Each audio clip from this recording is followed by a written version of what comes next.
দুর্গা প্রতিমা গঠনে পতিতালয়ে মাটি ব্যবহার করা হয় কেন? সমাজকে মূল স্রোতে পরিবাহিত করার জন্য মা ধরাধামে অবতীর্ণ হন। অসুর বধের সঙ্গে সঙ্গে আমাদের মনের নানা রকম ওষুধ বধের সূচনা করেন।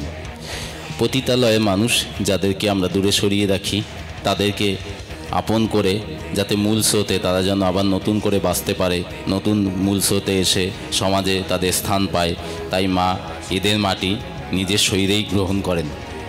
তাই আজ এই শারদীয় অনুষ্ঠানে মায়ের এই কথা মনে রেখেও আমরাও সমাজ সংস্করণে নেমে পড়ি। চলুন এক নতুন পৃথিবী গড়ে তুলি। জয় দুর্গা।